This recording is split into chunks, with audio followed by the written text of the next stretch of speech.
বন্ধুরা, Shampa kitchen with village ফুডে আপনাদেরকে স্বাগত। প্রতিদিনের মতন আবারও চলে এসেছি একটা রেসিপি নিয়ে। আজকে আপনাদেরকে লাউয়ের ভাপা পিঠে করে দেখাবো। তার জন্য একটা দেখুন কত বড় একটা লাউ নিয়েছি। এই লাউটা প্রথমে কেটে নেব। লাউটা কেটে নেব, অনেক বড়ই লাউ।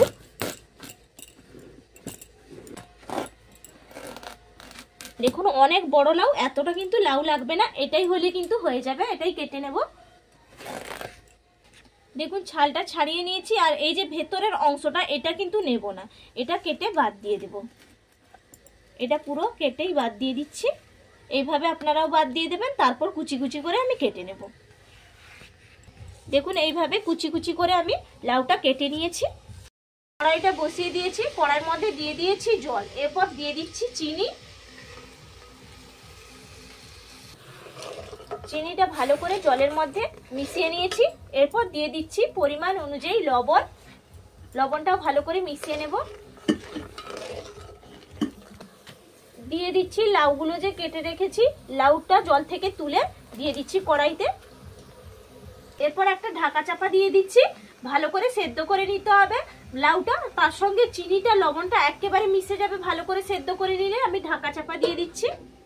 আমি দেখে নেব সেদ্ধ হয়ে গেছে কিনা। দেখুন একেবারে সেদ্ধ হয়ে গেছে, আর একদম কিন্তু গলে গেছে লাউটা। ভালো করে এইভাবে সেদ্ধ করে নেবেন। এরপর দিয়ে দেব, এখানে সুজি নিয়েছি, সুজি দিয়ে দিচ্ছি।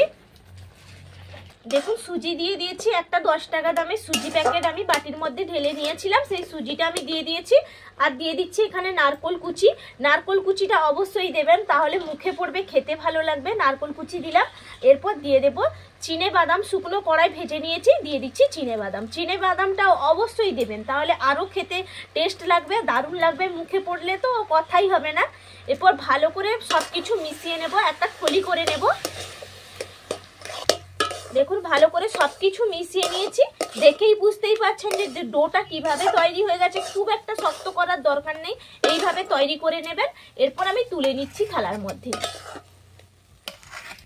একটা কেটলি বসিয়ে দিয়েছি, কেটলির মধ্যে আমি দিয়ে দেব পরিমাণ অনুযায়ী জল।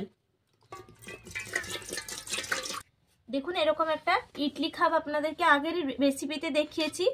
এই যে আর এরকম একটা খাপের মধ্যে করে নেবেন, যেটা ইডলি করা হয়। তার মধ্যে একটু তেল আমি ভালো করে মাখিয়ে নিচ্ছি, সাদা তেল দিয়ে মাখিয়ে নিলাম।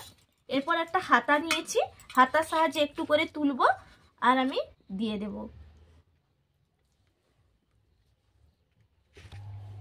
দেখুন প্রত্যেকটা একইভাবে আমি সাজিয়ে নিলাম। কতটা দেখতে সুন্দর লাগছে দেখুন।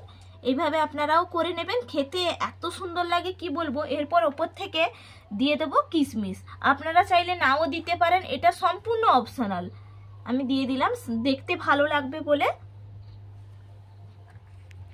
দেখুন একদম দুটো রেডি করে নিলাম। আপনারা চাইলে স্টিলের ছোট ছোট বাটিতেও এরকম করে কড়াইয়ের মধ্যে বসিয়ে দিতে পারেন, ফুটো জামের ভেতরে দিয়ে, তাতেও অনায়াসে করা যাবে। আর এটাই করলে তো একেবারে সহজ পদ্ধতি, এই জন্য আপনাদেরকে 2 রকম পদ্ধতি করে বললাম। আপনারা যেটা সুবিধা হবে সেটাই করে নেবেন। এরপর জলটা গরম হয়ে গেছে, এগুলো বসিয়ে দেব।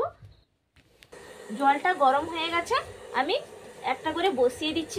ভেতরে ভেতরে কিন্তু জল দিয়ে দিয়েছি আগে থেকে, তো আপনাদেরকে দেখিয়েছি। আবার ওপরে আবার একইভাবে বসিয়ে দিলাম। তারপর ওপর থেকে ঢাকনাটা ভালো করে আটকে দেব। ঢাকা চাপাটা আমি খুলে নিচ্ছি। এরপর দেখে নিচ্ছি যে ভাপানো হয়ে গেছে কিনা। দেখুন একেবারে কিন্তু ভাপানো হয়ে গেছে, একদম রেডি। ঠান্ডা হয়ে গেলে আপনাদেরকে একটা খেয়ে দেখাবো।